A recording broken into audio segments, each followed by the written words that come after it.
اعوذ باللہ من الشیطان الرجیم بسم اللہ الرحمن الرحیم نحمدہ ونصلی علی رسولہ الکریم وآلہ الطیبین الطاہرین المعصومین المظلومین اما بعد فقد قال رسول اللہ صلی اللہ علیہ وآلہ وسلم یا حمزۃ یا عم رسول اللہ واسد اللہ واسد رسول اللہ یا فاعل الخیرات یا کاشف الکربات یا مانع عن وجہ رسول اللہ۔ محترم ناظرین کرام، السلام علیکم ورحمۃ اللہ۔ ناظرین، سب سے پہلے آپ حضرات کی خدمت میں جناب حمزہ علیہ السلام کی شہادت کے روز تسلیت عرض کرتے ہیں، اور آپ کی طرف سے، اپنی طرف سے، تمام مومن و مومنات کی طرف سے اصل وارث غم حضرت امام زمان عجل اللہ تعالی فرجہ الشریف کی خدمت میں تسلیت عرض کرتے ہیں۔ تاریخ شجاعت میں اگر دیکھا جائے تو یوں تو بہادری میں بہت سارے نام آتے ہیں، اور شجاعت کی ایک لمبی فہرست ہے جو صدر اسلام نبی کے زمانے سے لے کر اب تک چلی آ رہی ہے، لیکن ان کے درمیان کچھ ایسے درخشاں آفتاب و ماہتاب اور ایسے روشن ستارے ہیں کہ جن کا نام تاریخ نے اب بھی لکھا ہے۔ ان میں سے ایک نام جناب حمزہ کا ہے، جو نبی کریم کے زمانے میں نبی کریم کے چچا ہوتے ہوئے پوری توانائی کے ساتھ، پورے ولولے اور جوش کے ساتھ دین اسلام کو منزل کمال تک پہنچانے میں نبی کے ساتھ رہے، حتیٰ کہ پیغمبر اکرم صلی اللہ علیہ وسلم جنگ احد جناب حمزہ کے ساتھ اس طرح سے لڑی کہ کائنات آج بھی ان جنگوں کو پڑھ کر اور تاریخ پڑھ کر یاد کرتی ہے۔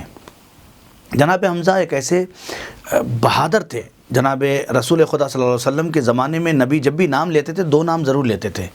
ایک جناب جعفر کا اور ایک جناب حمزہ کا، اور یہی نام مولا کائنات نے بھی لیا ہے بعد میں۔ جناب نبی کریم جب جناب حمزہ کی توصیف کرتے ہیں تو فرماتے ہیں کہ قال رسول اللہ صلی اللہ علیہ وآلہ وسلم لیس فی القیامت راکب غیرنا ونحن اربعہ، قیامت کے دن کوئی سواری پر نہیں ہوگا سوائے ہم چار کے، ہمارے علاوہ کوئی بھی سواری پر نہیں ہوگا۔ رسول اللہ صلی اللہ علیہ وسلم فرماتے ہیں کہ انا علی دابۃ اللہ البراق، میں اللہ کے براق پر سوار رہوں گا میدان محشر میں، واخی صالح علی ناقۃ التی عقرت، اور خود میرا بھائی ناقے جو صالح جو ہے وہ ایک ایسے ناقے پہ سوار ہوگا کہ جو ان کا ناقہ ہوگا، وعمی حمزہ علی ناقتی الغضبہ، اور میرے چچا حمزہ جو ہوں گے وہ میرے ناقے پہ سوار ہوں گے، واخی علی ابن ابی طالب علی ناقۃ من نوق الجنہ، اور میرا بھائی علی اس ناقے پہ سوار ہوگا جو جنت کے ناقوں میں سے ایک ناقہ ہوگا۔ آپ دیکھیں نبی کریم نے جناب حمزہ کی توصیف کے لیے فرمایا، جناب حمزہ ایک ایسا مضبوط سہارا تھے جناب رسول اللہ صلی اللہ علیہ وآلہ وسلم کے، کہ جب بھی کبھی ضرورت پڑتی تو جناب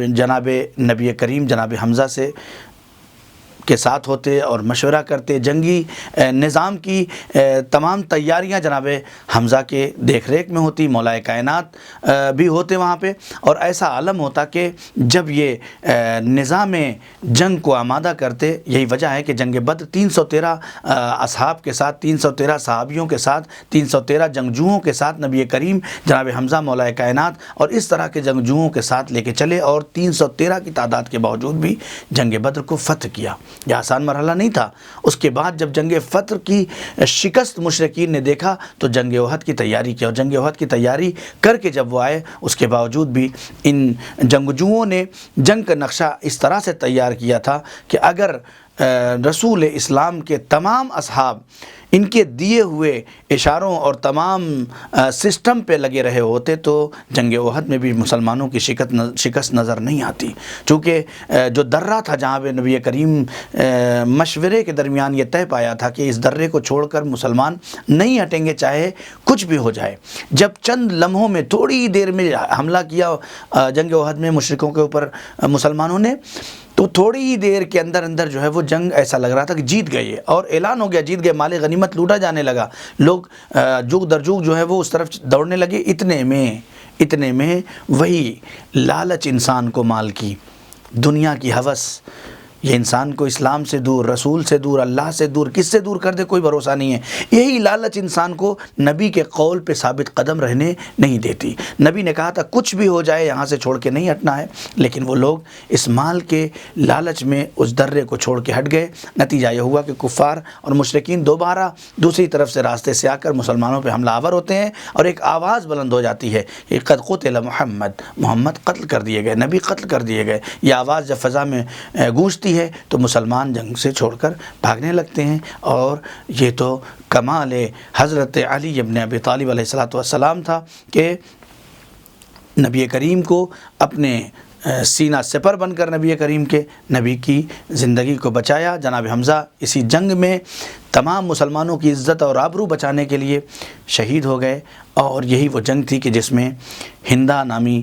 خاتون کہ جس نے اپنے ایک وحشی غلام کو حکم دیا تھا کہ مجھے حمزہ کا جگر چاہیے، اور یہی وجہ ہے کہ وہ شخص گیا اور اس نے جناب حمزہ کو شہادت تک پہنچا دیا۔ جب جناب حمزہ کی شہادت ہو گئی تو پیغمبر اکرم صلی اللہ علیہ وسلم کے اوپر ایک غموں کا پہاڑ ٹوٹ گیا۔ جناب حمزہ کی شہادت گویا پورے لشکر اسلام پر سوگ کا ماحول پیدا کر دیتی ہے، اور نتیجہ یہ ہوتا ہے کہ خود پیغمبر اکرم صلی اللہ علیہ وآلہ وسلم جناب حمزہ کے جب جناب جنازے پر پہنچتے ہیں تو خود فرماتے ہیں کہ ابن مسعود کہتا ہے ما رعین رسول اللہ صلی اللہ علیہ وآلہ وسلم باکیا اشد من البکائہ علی حمزہ وضعوا فی القبلہ۔ جناب رسول اللہ جناب حمزہ کے جنازے کے پاس پہنچے اور ایسا رو رہے تھے،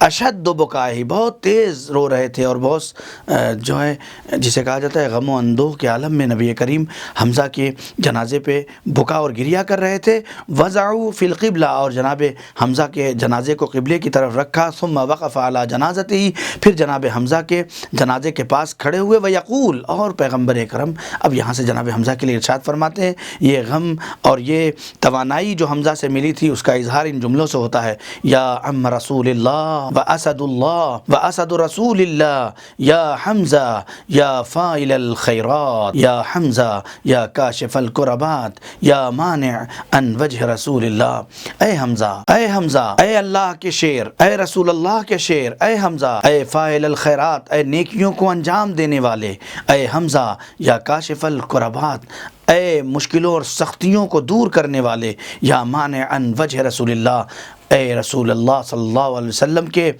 اوپر آنے والی تمام مشکلات اور تمام پریشانیوں کو دور کرنے والے۔ یہ جناب حمزہ کہ جس پر تمام مورخین نے لکھا ہے کہ جناب حمزہ کے بعد رسول اللہ نے جناب حمزہ پہ گریہ کیا، لوگوں کو حکم دیا کہ حمزہ پہ گریہ کرو، ایک ایسا شہید ہے حمزہ۔ اسی لیے جناب نبی کریم نے جناب حمزہ کو جیسے اسد اللہ کہا، جیسے اسد رسول اللہ کہا، ویسے ہی سید الشہداء کا لقب دیا ہے، اور آواز دی ہے کہ حمزہ سید الشہداء ہیں۔ اب یہاں پہ ایک مرحلہ ہے کہ خود جناب حمزہ سید الشہداء ہیں، اور خود جو ہے وہ امام حسین علیہ السلام جو ہے وہ سید الشہداء ہیں۔ دونوں میں فرق کیا ہے؟ وہ بھی سید الشہداء، یہ بھی سید الشہداء، لیکن خود جناب رسول اللہ نے جب سید الشہداء کہا وہیں کہہ دیا ہے کہ میری بیٹی فاطمہ۔ حمزہ تمام مومنین میں سید الشہداء ہے، تمام صالحین میں سید الشہداء ہے، لیکن جو ہے وہ تم سے، ہمارے اوصیاء سے افضل نہیں ہے، ہمارے اوصیاء ان سب میں افضل ہیں۔ لہٰذا پتہ یہ چلتا ہے کہ حمزہ مومنین کے لیے سید الشہداء ہیں، لیکن امام حسین علیہ السلام تمام معصومین میں سید الشہداء ہیں۔ والسلام علیکم ورحمۃ اللہ وبرکاتہ۔